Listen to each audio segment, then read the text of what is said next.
My wife said she was helping her cousin with rent. I later found out she'd been sending him $2,000 a month for over a year using the emergency fund I built after my layoff. When I asked why, she said he's family. He needed it more. I was sleeping on the couch when I got a notification she just sold him another $500. That morning I changed the passwords to everything. She called me controlling. I called a divorce lawyer. I never expected my marriage to fall apart over money. But it wasn't just about the money. It was about trust. It was about the fact that while I was drowning in stress every day, my wife was secretly sending thousands of dollars to her cousin behind my back. Here's how it all happened. My name's Dave. I'm 42, living in Louisville, Kentucky. I was married to Shannon for 6 years, together for 10. No kids. Not because we didn't want them, we tried. But life didn't work out that way. In late 2022, I lost my job. I worked logistics for a trucking company. After a merger, they laid off about half the staff. I was one of them. It hit me hard. I'm not the type to sit around, though. I pulled together an emergency fund, about $28,000. It wasn't a lot, but it was enough to survive for a few months. I told Shannon, this is for bills. Rent. Food. Nothing else. She agreed. I was doing DoorDash during the day, applying to jobs at night. It was rough. Shannon worked part-time at a local salon, but her income barely covered groceries. Still, we were managing. I thought we were in it together. Then one night, maybe a month into my layoff, Shannon told me her cousin Jordan was in trouble. He's trying to get his life together, she said. He just got out of rehab. He's gonna lose his apartment. Can we help him? Just this once. I hesitated. I didn't know Jordan well. He lived in Nashville. I'd met him maybe twice. He always seemed like the type who never quite had his act together. Still, it was $500. I said okay. One-time thing. That was in January. Every month after that, Jordan needed help. First rent. Then his car broke down. Then court fines. Shannon always had a reason. He's family, she kept saying. He doesn't have anyone else. Whenever I pushed back, she'd get angry. Once, I asked her how much she was sending, and she snapped, "Why are you acting like I'm hiding something from you?" I just didn't know it yet. Fast forward to October. I had finally landed a steady job, not as good as my old one, but decent. I felt like things were finally getting better. So I decided to check our emergency savings. I hadn't looked in months. I figured we'd taken a hit, but I expected maybe $10,000 left. Maybe less. The balance, $387.12. I froze. My stomach dropped. I opened the transaction history. I scrolled. Then I scrolled more. And more. $2,000. $2,500. $1,800. Over and over. Every month. Sometimes twice a month. All to Jordan. Zelle. Venmo. PayPal. 12 months. More than $24,000. My heart was pounding. I felt sick. I was shaking. That night, I waited until Shannon got home. She came in, tossed her keys on the counter like nothing was wrong. I didn't say anything at first. I handed her my phone, opened to the bank statement. She stared at it. Then she sighed. "Okay," she said. "Yes, I've been helping him." "Helping him," I said. My voice was shaking. "You drained our emergency fund. That money was keeping us alive. I was unemployed. I was scraping together cash doing delivery runs while you were wiring him thousands of dollars." Her face didn't change. She didn't cry. She didn't even look guilty. "He needed it," she said. "He's family. He had no one else. What were we going to do? Let him sleep on the street?" I lost it. "You didn't even ask me," I yelled. "That wasn't your money to give. We were barely hanging on." She just stared at me. Cold. Like I was the one doing something wrong. "You're overreacting," she said. "It's not like we're starving." That night, I slept on the couch. I couldn't stand to be near her. Around 3 a.m. I got a Zelle notification. She just sent Jordan another $500. She was still doing it, even after getting caught. I stared at that message. I couldn't even breathe. The next morning, I woke up early and changed every single password. Bank accounts, credit cards, retirement. Anything that had my name on it. I opened a new checking account just for me. When Shannon tried to log into the joint account later that day, she stormed into the living room. What the hell, Dave? She yelled. Why can't I access anything? Because you don't get to touch another cent of mine, I said. Ever again. She called me controlling. I called a divorce lawyer. She didn't even try to stop me. She moved out 3 weeks later. Took some furniture, some clothes. That was it. I thought that would be the end. I was wrong. 3 weeks after Shannon moved out, I started getting mail with her name on it. Bills. Not just regular bills. Collection notices. Apparently, she had taken out 2 credit cards I didn't even know about. Both maxed out. Over $15,000 between them. One of them still listed our old joint address. Guess whose name was tied to that one? Mine. I called the bank to dispute it. They told me Shannon had listed me as an authorized user, without telling me. So now her secret debt was biting me in the ass. I called her. First time since she left. She didn't pick up. So I left a voicemail. You think I'm going to let you wreck my credit after stealing from me? You've got 48 hours to take my name off that card or I'll drag you into court so fast your head will spin. She texted back, you need to calm down. I'll handle it. She didn't. That's when I started looking into everything. Every document. Every account. Every possible thing she might have touched or signed in my name. I found more. She'd been using my info to get store credit at places like Best Buy and Target. Nothing huge, but it added up. TV, a laptop, clothes, all charged and never fully paid. I lost it. I went to my lawyer. Is this fraud? I asked him. He didn't even hesitate. Yes, it's fraud.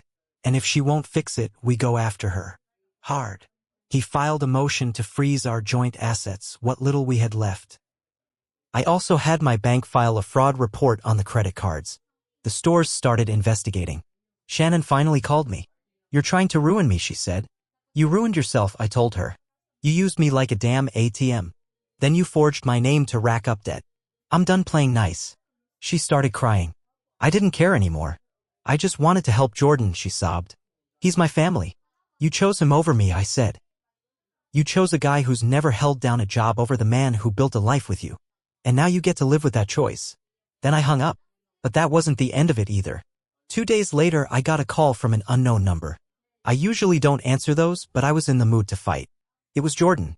You need to back off, he said. His voice was smug. Shannon told me everything. You're being petty. I couldn't believe it. This guy, this jobless freeloader, was calling me to talk about me being petty? You're lucky I haven't filed charges, I said.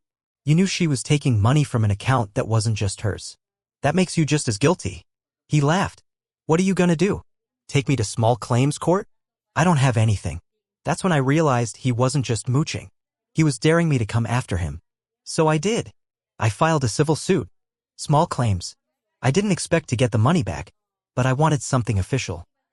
Something that followed him. A judgment on his record. Something that would screw up his credit the same way they tried to screw up mine. I also sent copies of the court filing to Shannon's lawyer. Her tone changed real quick after that. Suddenly she was offering to pay off the cards. To settle everything quietly. I refused. I wanted the record. I wanted the paper trail. I wanted consequences. But then something else happened.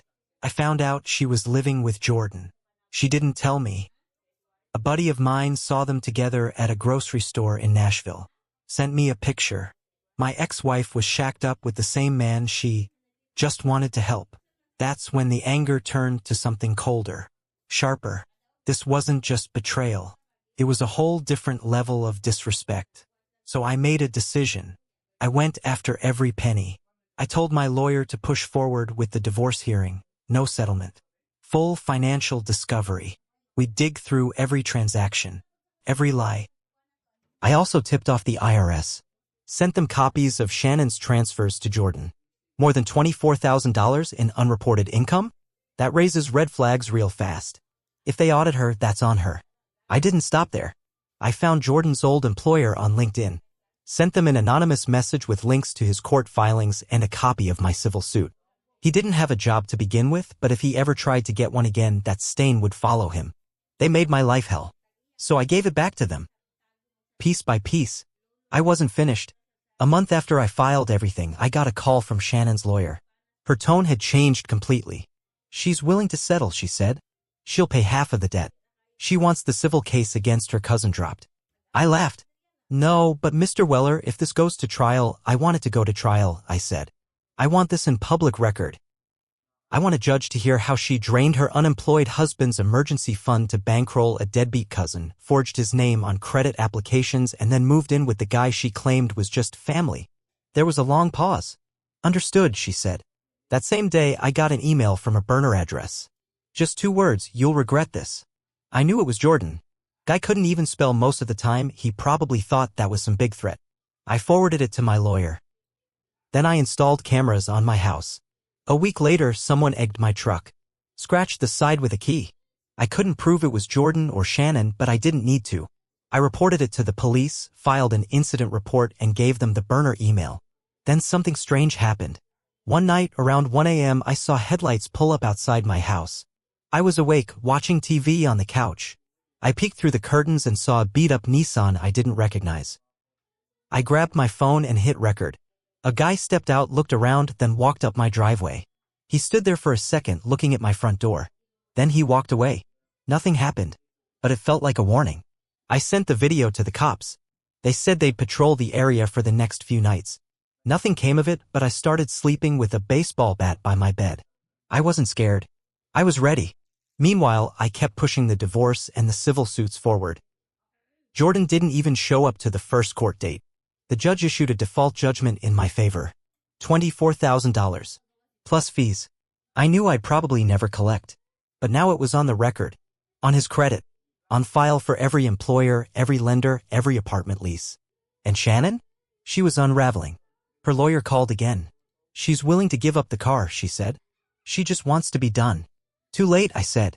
She wants to be done now that the damage is done? No. I want everything looked at. Every detail. A week later, I got a text from Shannon. Her first real message since she left. I didn't think you'd turn into this kind of person. You used to care. I stared at that text for a while. Then I replied. I used to trust you. Big difference. No reply. But I wasn't done yet. My lawyer dug into Shannon's past finances. Found out she had borrowed $8,000 from her parents to cover expenses while I was out of work. She told them it was for rent. It wasn't. I was paying rent.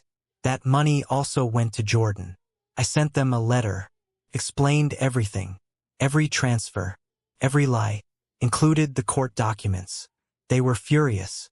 They cut her off. Shannon called me that night, sobbing. You turned my family against me. No, I said. You did that when you lied to them, same way you lied to me. Then I hung up. I should have felt satisfied. But I didn't. Not yet. It took 7 months from the day Shannon walked out to the day the divorce was finalized. By then, everything was out in the open. The court gave me the car. She had to sign it over and pay for the damage Jordan caused when he keyed it. The judge ruled that since the emergency fund was premarital property and because I had documented proof she used it without consent, I was entitled to reimbursement. Over $20,000. She didn't have it, of course, so the court put a lien on anything she might come into. If she ever sells anything of value, tax refund, inheritance, whatever, I get my cut first. The credit card companies wiped the debt in my name after the fraud investigation proved I didn't open those accounts. Shannon got stuck with all of it. Her credit? Destroyed. And Jordan? That civil judgment followed him. He couldn't lease a car, couldn't get an apartment in his name. He tried to move back in with his mom, but guess what? After I told her everything, she kicked him out. She didn't even know Shannon had been funding him. She thought he was back on his feet. Not anymore. The last time I saw either of them was at the final court hearing. Shannon looked drained. She'd lost weight. Her clothes hung off her like she didn't care anymore. She didn't say a word. Jordan was waiting outside the courthouse. He was leaning against a car with 2 flat tires, smoking a cigarette. You feel good, he said as I walked by. This what you wanted? I stopped. No, I said. What I wanted was a partner. What I wanted was a wife who didn't lie. What I wanted was to not be made a damn fool of while I was busting my ass to keep us alive. He just laughed. A low, bitter sound. You'll never be happy, he said. Neither will you, I told him. Then I got in my truck and drove away. That should have been the end. But here's the part where I admit something. I wasn't innocent either. I ignored signs. I gave her the benefit of the doubt when I shouldn't have. I let guilt over being laid off, over not providing, cloud my judgment. I let myself believe she still had my back when she was already walking away. So I made a decision. I sold the house. It held too many memories I didn't want. I moved to Cincinnati, got a smaller place, simple, clean, and I started over. But I kept the bat by my bed. I don't think I'll ever sleep the same again. Revenge didn't fix everything. It didn't erase the betrayal. It didn't fill back up the hole where trust used to be. But it did this, it made sure they felt it. Every dollar, every lie, every consequence. They thought I'd roll over, that I'd take it. They were wrong. I got my name back. And that's something I'll never let anyone take again.